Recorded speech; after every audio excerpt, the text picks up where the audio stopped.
Buenos días, mi nombre es Jessica Tatiana Arango Ramírez, estudio Contaduría Pública en la Universidad Nacional Abierta y a Distancia, UNAD. La materia para la que hago este video es Sujeto, Comunidad e Interacción Social. El grupo es el 40005-109, siendo hoy 30 de marzo del 2019. Estamos en San Sebastián de Mariquita. Tengo el gusto de presentar al señor Juan Carlos Castaño Posada, cuya profesión es abogado y se dedica a asesoría y consultoría. Teniendo en cuenta el tema a tratar, que es sujeto, que se refiere al ser como unidad, subjetividad, que es la percepción que tiene el sujeto de su entorno, y proceso de la identidad, que es el desarrollo por el cual el sujeto crea una identidad personal. Considero bastante importante el aporte del señor Juan Carlos, pues conoce muy bien el comportamiento y cambio de la comunidad en nuestra región y cómo podríamos aportar cambios positivos a nuestro entorno. Muy buen día, don Juan Carlos. Muy buenos días, un cordial saludo para todos. ¿Usted qué entiende por sujeto, subjetividad e identidad? Pues por sujeto, pues la autodeterminación de la persona, así como quién soy yo. La subjetividad, la opinión que pueda ofrecer la persona frente a un tema en particular. Y la definición de identidad es cómo me autodetermino yo frente a los demás. Para usted, ¿cómo se construyen los procesos de subjetividad y cómo estos aportan a la consolidación de la comunidad?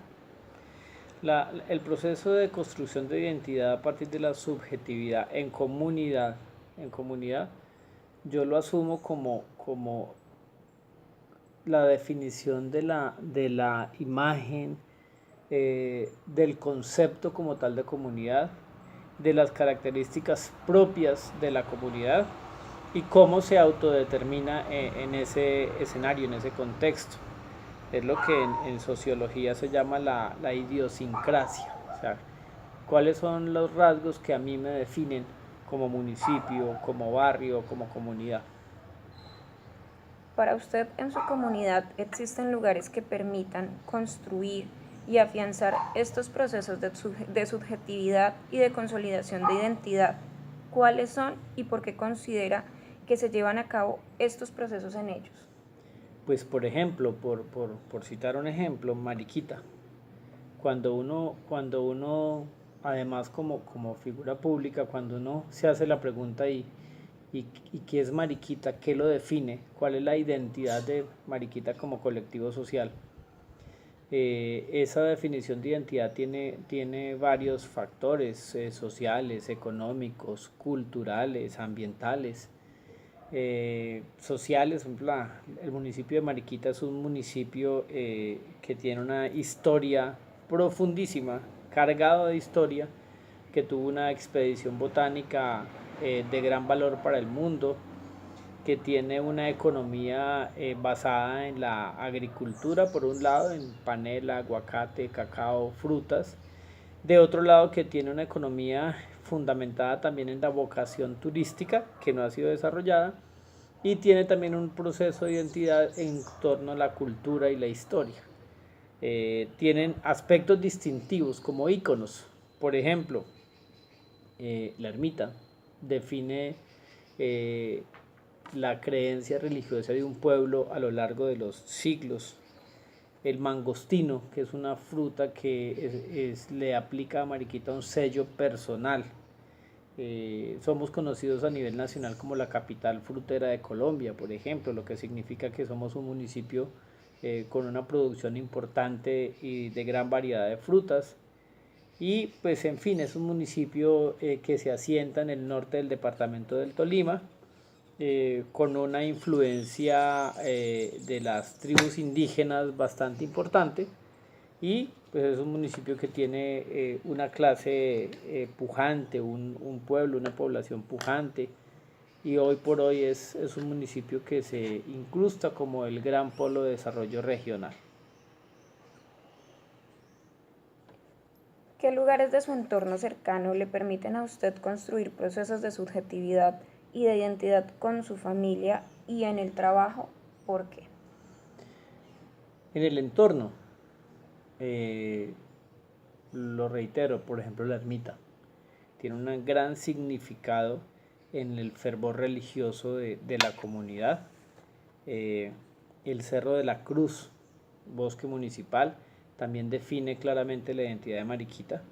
El Día de la Cruz, por ejemplo, volvemos nuevamente al fervor religioso como un aspecto distintivo de la identidad del municipio y de la misma comunidad. Eh, la producción frutera, Mariquita tiene en todas sus casas, en su gran mayoría de casas, de barrios, de veredas, tiene por ejemplo la manga mariquiteña como un aspecto distintivo de su comunidad. La cultura de la gente también nos distingue como comunidad.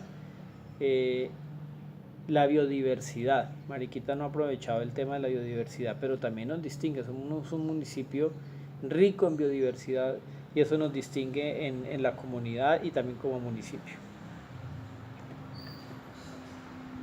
¿Por qué el territorio tiene incidencia en los procesos de afianzamiento de los procesos de construcción del sujeto, subjetividad e identidades? ¿Por qué el territorio? Porque nosotros finalmente somos una herencia cultural, histórica, económica que se transmite a través de las generaciones, a través de las costumbres. Indiscutiblemente Mariquita, a través de su territorio, ha venido generación tras generación generando un proceso de consolidación de identidad. De hecho, en mi lugar, yo lo digo como candidato a la alcaldía de Mariquita, que tenemos que hacer un proceso sociológico de definición de identidad para poder generar un proceso planeado de desarrollo. O sea, cuál es la identidad de Mariquita, qué nos define y a partir de qué nos define, cuál es el potencial que tenemos a partir de ese proceso de identidad para poder proyectarnos como municipio. Entonces es fundamental ese tipo de definiciones para poder hacer unos procesos de planeación pública muy bien direccionados. Para usted, ¿existe relación entre territorio, subjetividad y procesos de generación de identidad y por qué? Total, digamos que nosotros aprendemos lo que somos a partir del territorio. Por ejemplo, no se puede pensar en el departamento del Tolima sin el tamal o la lechona. Es un aspecto distintivo, es una herencia cultural que nos han dejado nuestros antepasados, nuestros ancestros. No se puede pensar en Mariquita sin el mangostino, por ejemplo. Hace 2 o 3 días salía una nota de prensa en una revista virtual en Facebook donde hablaba del proceso de internacionalización del mangostino como una fruta distintiva de Mariquita. No se puede pensar en Mariquita sin tener en cuenta la riqueza histórica del cable aéreo Mariquita Manizales. No se puede pensar en procesos de definición de territorio y de identidad, por ejemplo, sin tener en cuenta el canal Rada, que es un aspecto distintivo dentro de la riqueza urbanística del municipio. Y pues indiscutiblemente cuando se hacen procesos de afianzamiento de identidad, pues lo que tenemos que hacer es colocar sobre la mesa claramente cuáles son los aspectos distintivos para poder potenciarlos o desarrollarlos. Un ejemplo, no se puede pensar en Ibagué sin tener en cuenta que es la ciudad musical, ¿sí? No se puede pensar en el Tolima, inclusive en Mariquita, sin tener en cuenta que fue un municipio, antiguamente una provincia, que en el año de 1815 tuvo constitución propia, que fue una de las 4 o 5 constituciones de antaño de 1815, por ahí de ese siglo. Entre ellas tuvimos constitución propia. O sea, ese tipo de rasgos distintivos son los que tenemos que tener en cuenta para desarrollar un proceso de definición de identidad. Para usted, ¿cuáles son las prácticas que se realizan en su comunidad y que permiten generar procesos de identidad? Explique por qué. Prácticas, por ejemplo, culturales. Hace poco asistíamos a la celebración de los 20 años del taller experimental de danzas. cuántas generaciones han afianzado un proceso de identidad cultural en el taller del maestro Jandro Spina, por ejemplo. Tal vez 3 generaciones de mariquiteños. Ese tipo de escuelas permiten afianzar el proceso de fortalecimiento de la cultura mariquiteña. ¿Qué más nos puede generar ese tipo de procesos? La economía. Nosotros tenemos una gran fama a nivel nacional como municipio panelero y por todos he sabido que la panela de Mariquita es una panela que tiene reputación a nivel nacional. Inclusive hoy la central de mieles, por ejemplo, está a puertas de exportar panela mariquiteña a Europa. Ese tipo de procesos afianzan la identidad y nos definen como municipio, y a raíz de ese proceso de afianzamiento es que las entidades públicas encargadas de hacer planeación de desarrollo tienen que definirlo claramente para poder proyectar un municipio. ¿Cree usted que los procesos de construcción del sujeto, subjetividad e identidad son producto también de los medios masivos de comunicación y consumo, y por qué? Los pueden intervenir, los pueden inclusive modificar. O sea, nosotros no podemos ser ajenos a la realidad en la sociedad de las tecnologías de la información, que los medios masivos de comunicación finalmente implantan modas. Le quiero poner un ejemplo muy sencillo que hoy es objeto de una discusión mundial, la comida, la famosa comida chatarra, ¿sí? O la comida rápida. La comida rápida fue una implantación de un modelo gringo de consumo, ¿sí? Que no hace parte de nuestro proceso de identidad. Sin embargo, gracias a los medios masivos de comunicación, gracias al mercadeo en el mundo entero, llegó para quedarse, y hoy es una realidad. Eh, en temas de consumo, ustedes pueden ver cómo los medios masivos de comunicación, por ejemplo, fortalecen el consumo de la carne o fortalecen el consumo del huevo, o sea, coma huevo, ¿sí? En los comerciales de televisión, de radio, de redes sociales. Entonces, ese tipo de medios de comunicación indiscutiblemente modifican el proceso de identidad de un municipio como tal. Ahora, también el municipio puede valerse de los mismos medios de comunicación para fortalecer su verdadera identidad, ¿sí? Es decir, a través, por ejemplo, de las fiestas populares, que la fiesta popular va más allá de una verbena popular. Las fiestas populares antaño era la celebración y exaltación de la cultura de los pueblos, de cada pueblo. Entonces en las fiestas populares siempre habían encuentros de danzas, encuentros de deportes.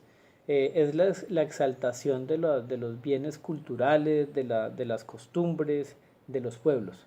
Y los municipios tienen también que valerse de las redes sociales y de los medios masivos de comunicación para hacer ese afianzamiento de identidad. Le quiero poner un ejemplo, Santander. Santander permanentemente en redes sociales vive promocionando su cultura, su patrimonio histórico, su Barichara, que es como uno de los municipios insignias de Santander. Hoy su parque Chicamocha, que es uno de los sitios turísticos de mayor relevancia del departamento de Santander. Y en eso, por ejemplo, el Tolima se ha quedado corto. El Tolima, digamos que más allá de las fiestas de San Pedro, el Tolima no ha logrado profundizar en ese afianzamiento de procesos de identidad, y indiscutiblemente nosotros podemos generar a través de medios de comunicación eh, un afianzamiento de este tipo de procesos. ¿Considera que los procesos de identidad están relacionados con el contexto social que nos rodea, y por qué? Indiscutiblemente. O sea, uno no puede pensar en un proceso de identidad sin tener en cuenta el contexto social, ¿sí? Por ejemplo, hoy, miren cómo ha afectado a Colombia la migración masiva de venezolanos. Eso ha generado inclusive una crisis social en varias regiones del país a raíz de un suceso externo que entró al país con más de 2 millones de migrantes, y eso indiscutiblemente afecta los procesos de identidad y también afecta los procesos socioeconómicos de los municipios, inclusive de un país entero. ¿Considera usted que el reconocimiento de la heterogeneidad de grupos minoritarios aporta a la comprensión del grupo social y, de ser así, cómo estos reconocimientos generan procesos de identidad? Claro que sí, o sea, Colombia es un país supremamente diverso, somos muy diversos. Y en medio de nuestra diversidad, nosotros tenemos grupos minoritarios, por ejemplo, los grupos étnicos, ¿sí? Los negros, los palenqueros. En Mariquita no es un fenómeno muy arraigado, pero por ejemplo en Honda, el vecino municipio de Honda tiene una comunidad negra palenquera importante. Tan importante es que tienen, por ejemplo, un candidato al consejo, ¿sí? Y es un digno representante de esos grupos minoritarios. Mariquita en grupos minoritarios. Hay unas manifestaciones modernas de grupos minoritarios, las famosas tribus urbanas, ¿sí? Las manifestaciones culturales de la modernidad. Los jóvenes que hoy alrededor de una patineta, por ejemplo, han generado procesos culturales interesantes que son minoritarios, pero que no por ser minoritarios deben ser desconocidos, al contrario. El respeto a la diversidad significa que desde lo público estos grupos sean acogidos por el Estado y sean además incluidos en sus políticas públicas. Le agradezco mucho, señor Juan Carlos, por el tiempo que nos presta, por su atención, por su valioso aporte. Y espero el video le sea útil a mis compañeros. Muchas gracias. Muchas gracias y feliz día para todos.